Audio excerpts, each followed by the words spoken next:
Yeah, I just wanted to start today's class by making a reference to something that I spoke about yesterday.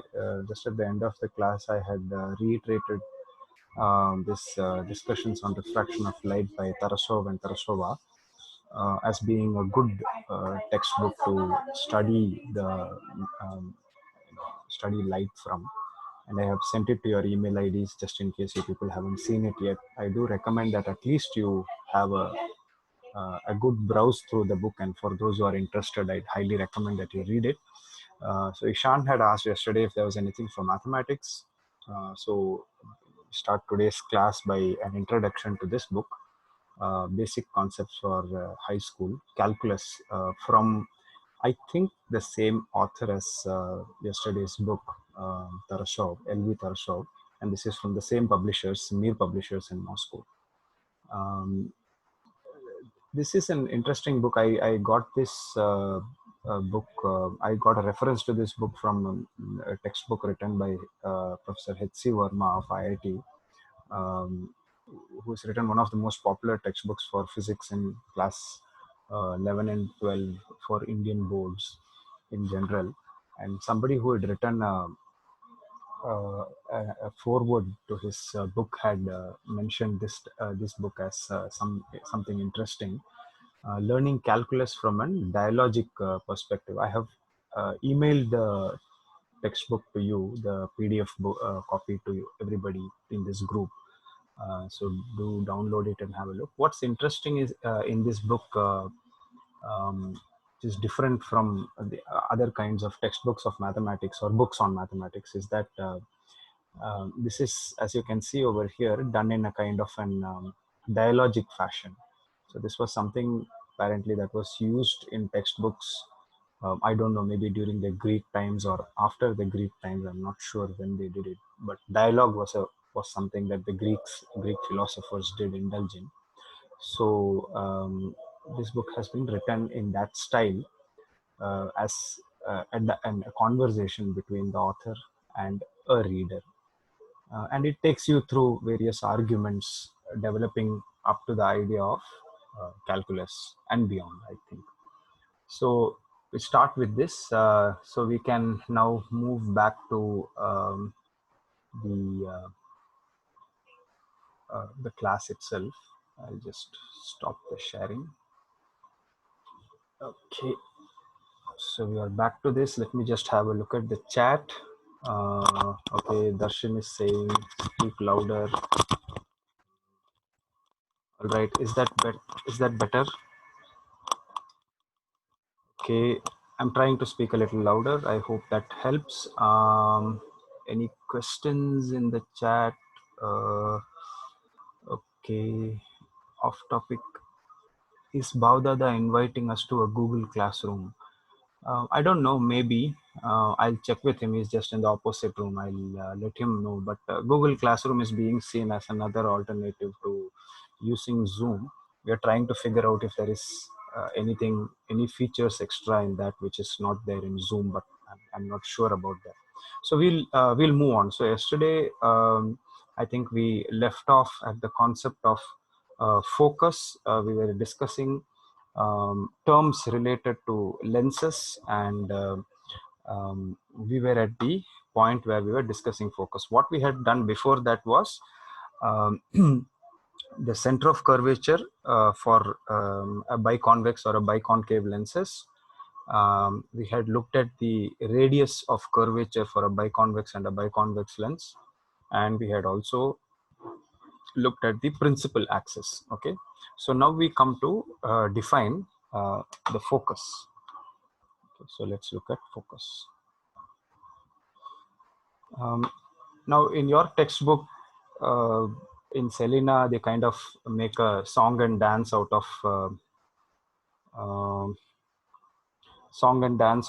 which is F1 and which is F2 and so on. But if you look at most standard textbooks, I didn't get the link. I sent an email. Just a moment. Isha is here and she's like, I didn't get the link. I didn't get the link. So let me just check what happened.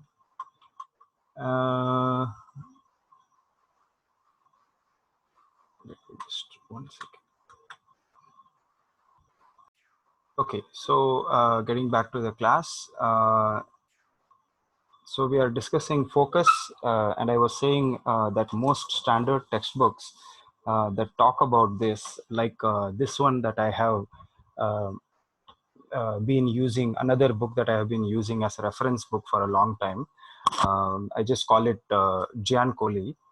Um, in these textbooks, they don't talk in terms of the principal focus and the secondary focus and all that. They do make a distinction between the focus. They call it just F and F dashed. Uh, and I guess by F they mean the principal focus, and F prime they mean the secondary focus. But it's not been as strictly defined as it has been defined in our textbook. And I think I understand the reason why. I'll come to that a little later when we deal with the lens equation. So right now let's just talk in terms of what is the focus for a biconvex lens. So in a biconvex lens,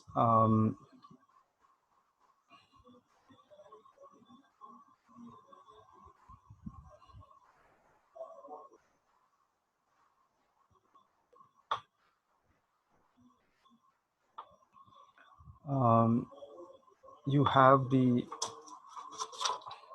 center of curvature. So I'll try to draw it as accurately as possible.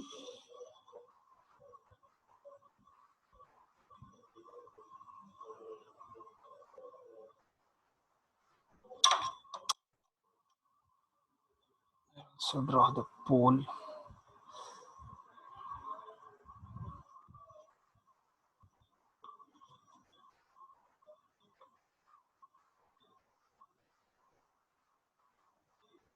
So O marks the optical center.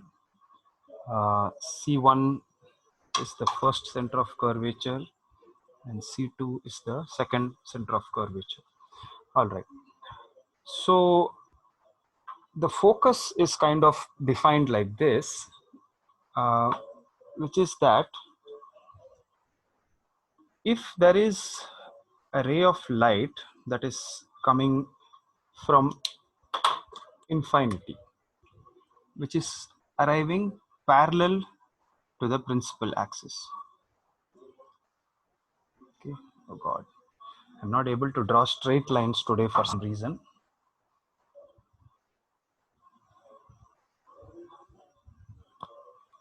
Okay.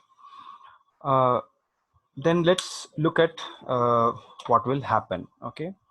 So this is where it's useful to look at a lens as like a collection of prisms. Okay. So how do you do that? So basically what you have to decide is, okay, there is a ray of light that is incident on the curved lens over here. What's going to happen? That is the question. Now, if you take the lens and you think of the lens as a set of prisms, okay, break it up into bits. All right, and you take them apart. So you get one which is like that, then there's another one looks like that, then another one like that, and another one like this, another one like this, and the last one like this. I mean, the number of pieces don't match, but you imagine it that you atomize it like that. Now what we know is that for this piece, so this ray of light seems to be striking it at the top part of it, so consider it like a prism. So we know that if you have a prism like so, and you have a ray of light incident on the prism, right? So what is going to happen is you define a normal. This is going from a rarer medium to a denser medium. Light's going to bend towards. It's going to strike it on the opposite side. Now it's going from a denser medium to a rarer medium. So it's going to go away from the normal. So it's going to do this. So in effect, what happens is that, like we have studied earlier, the ray of light is going to be bent in this fashion. Okay, so there is going to be an angle of divergence that happens over there, and so on and so forth. So you don't need to worry about that. So what is going to happen therefore over here is very nearly the same. You may say that, well, for a prism this side is straight and so is this side, but if you are looking at um, at a curved surface, then this is actually slightly bulged.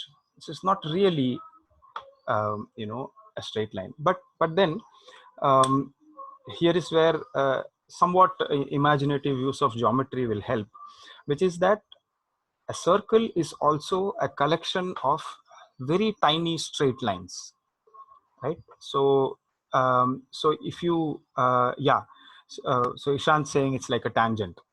Yes, correct. So the thing is that if you take a very small section of any part, so if you know, slice a very thin section over there, then your curved surface is going to tend more and more to look like a straight line. Okay, and yes, we are doing an approximation over there. We are saying that, well, approximately it's going to be a straight line and therefore this is going to happen. That is right, but the sphericalness of it is going to have some effect on it. Yes, it is going to have some effect on it. That is why we always talk, again, the question of thin lens comes into the picture again. So that is why we always talk in terms of thin lens. Okay, so for a very thin lens, we can say that, well, these two surfaces on this side and in that side nearly match each other, and therefore we can kind of treat it like what happens in a prism. That is for us to understand more easily. So therefore what's going to happen is this ray of light is going to bend like this and bend like this, and then it's going to uh, you know, cut the principal axis at some point along there. Okay, uh, now comes another interesting part. What about another ray of light which is coming closer to the optical center?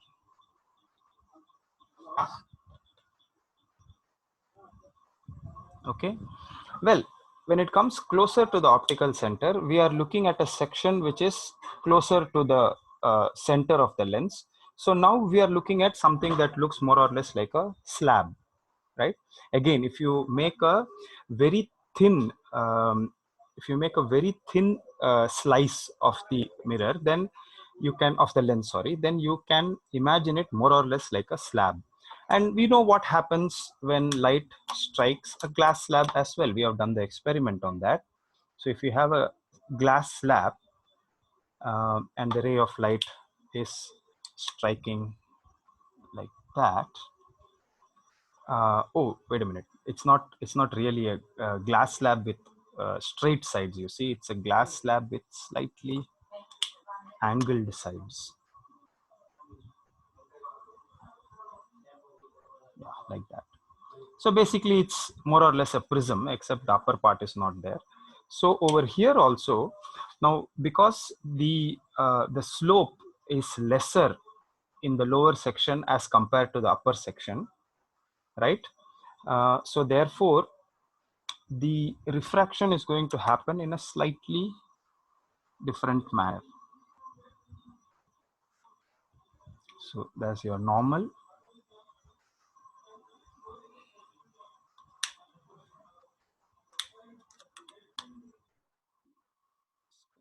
Refract like that. There's another normal. It's going to refract like that. Now, what I would like you people to see over here and tell me is that the angle of the delta over here, which is what is the angle of divergence, is it? I forget the term now. Deviance. Yeah, deviation. Yes, correct. Thank you. So the angle of deviation in this case and the angle of deviation in this case, are they going to be the same? So anybody who's has the answer can say it out. Okay, so some people are writing the responses saying obviously they can see that it is not going to be the same, the angle of deviation. But can you kind of tell me in a nutshell, or in a kind of indicative manner, why do you think those two are not going to be the same? If anybody's got an answer, you can try switch on your mic and speak, because I'm recording it. I would like to also hear your responses on the video.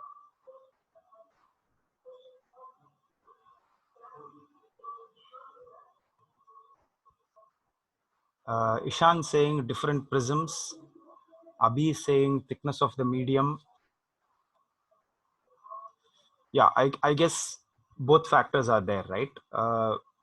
But Ishan, when you say different prisms, how do you mean exactly? Can you talk a little bit about that? Shapes are different, right? In We what see way? that for different prisms. No, so in what way is it different? The angle of incidence will be lesser. Exactly. So the angle of incidence is going to be lesser, and that is because of,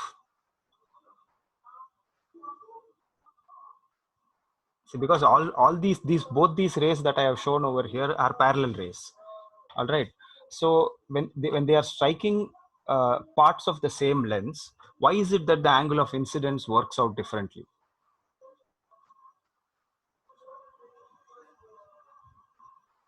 Yeah, so Saumitri is saying that the difference is because of the surface on which the ray is incident. So there is a difference in the curvature of the lens at this point as compared to this point.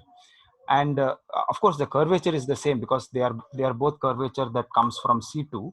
But the point is that the incident angle for parallel rays will obviously change over there, and the incident angle for this ray is going to be lesser than the incident angle of this ray.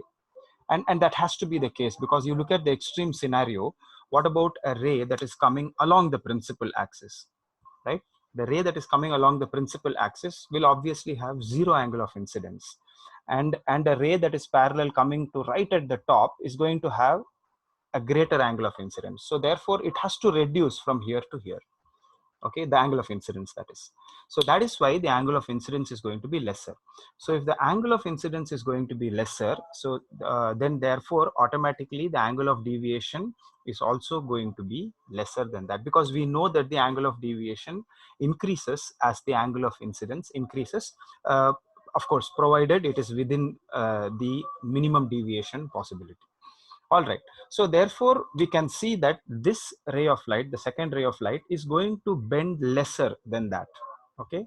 And in fact, it so happens that it bends in such a way that the ray of light again coincides with the principal axis at the same point as the other one. Okay. So I hope you understand this. I hope it's clear from the picture that I have drawn.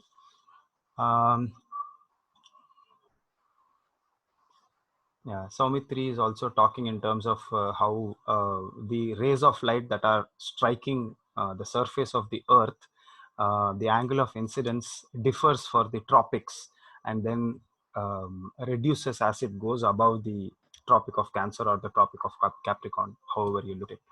So yeah, so that is why the tropical regions are the hottest regions, because we are getting the full impact of the rays of the sun during particular times of the year. All right, great. So um, so therefore, yeah. So is somebody asking why is it that the rays are coming from the sun are parallel? Avnish is asking, but can you assume that the rays that are coming from the sun are parallel? Well, yeah, they have to be assumed to be parallel, because one is that the sun is, yes, far bigger than the lens itself, but that's not the whole thing. It's also the distance. The sun is also at an enormous distance away from it. So if the angle subtended between this ray of light and a neighboring ray of light is going to become smaller and smaller, when the object goes further and further, right? That is also the reason why why the objects shrink in size as they go further and further away from you, because of the angle subtended at your pupil is going to be small. Okay, so that is why we take the rays of the sun and we assume them to be more or less parallel to one another. For all intents and purposes, they are parallel to one another. Okay, so now we have a way of defining what is the focus. Okay, because this point at which these parallel rays converge for a biconvex lens, that point is called the focus of the lens. Okay, and all rays that are coming parallel because of something called as spherical symmetry. It's a very logical concept. It's not very difficult to understand at all. um, any ray of light that is striking the lens parallel always end up converging at uh, more or less the same point. Okay, um, in terms of drawing ray diagrams, I deliberately left the inside part of this empty. In terms of drawing the ray diagram, you really don't need to show the intermediate refractions over here. Okay, so for drawing ray diagrams, you can just continue this all the way up to here and show it as bending from the pole. So you show it like this, and that's perfectly all right. There's no problem with that. You won't lose marks for doing that. Of course, I did it in that way over here in order to show that there is actually refraction taking place at both this end and that end. But when you're answering questions in the examinations and tests and so on, or even doing assignments, don't bother showing that unless they ask you specifically. Okay, and this is a fairly well-known thing. So I wanted to talk in terms of focus, biconvex lens, and spherical symmetry, right? So it's not just that. Of course, we are looking at a two-dimensional plane, right? Whereas a mirror is actually three-dimensional. A lens is three-dimensional. So therefore, the rays of light which are coming parallel at any point over here, right, on the lens, is going to converge at a single point, right? Now, this is because of something known as spherical symmetry,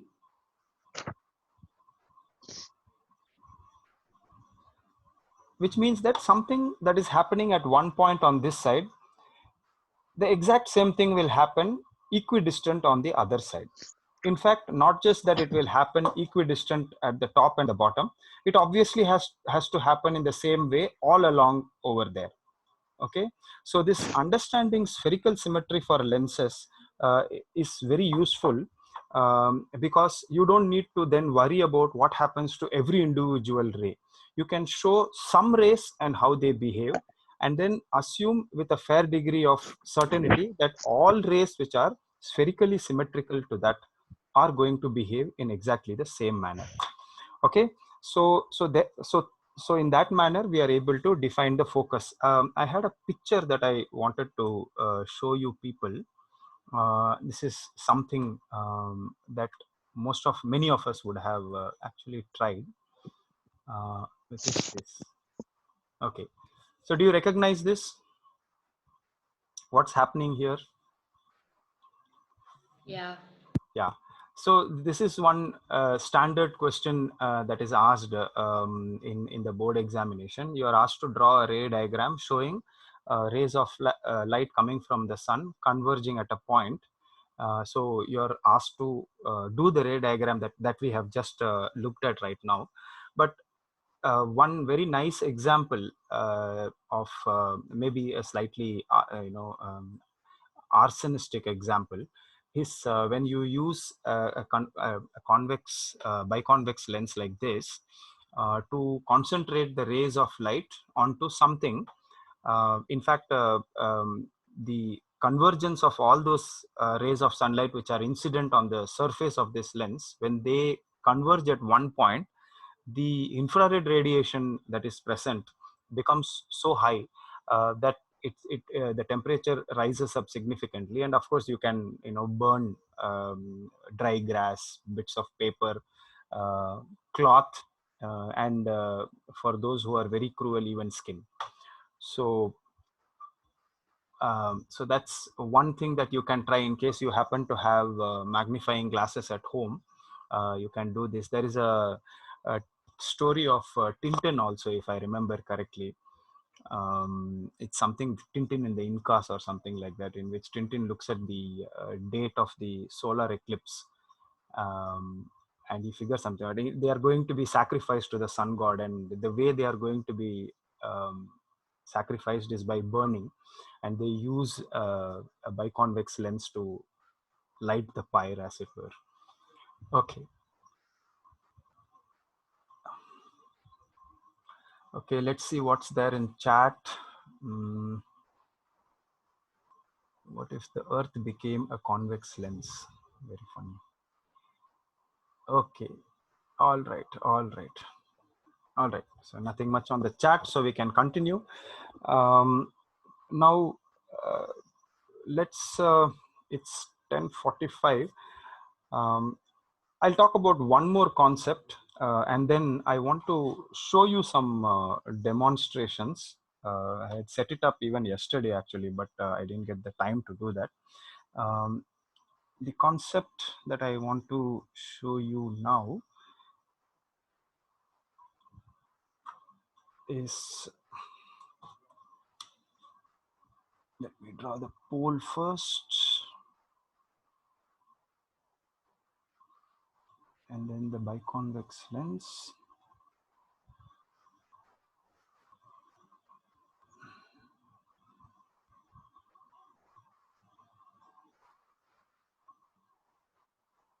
Okay, this doesn't look symmetrical.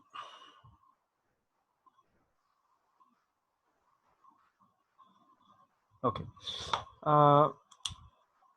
what if the rays of light are not parallel to the principal axis, but are incident like this?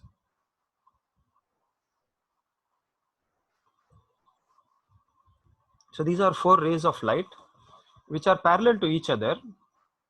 So you can always hold the lens in such a manner that it's not parallel to the sun rays, but somewhat kind of obliquely held. Okay, so the rays of light that are falling from the sun are parallel, but they are not parallel to the principal axis. Okay, yeah, so we come to the concept of, so I'll just complete it, and then we will talk about what that means. So if you follow the same arguments that we used last time, what is going to happen is, over here there is going to be a bending of the ray of light. There's going to be a bending over here as well. There is going to be, in this case, also a bending like that, and in this case a bending like that. Of course, I'm just sketching it, so I bend it whatever way I like, but if you actually follow the arguments also, you will see the same thing. Yes, there's very little time left. yeah, so I'll stop. I'll get back to it.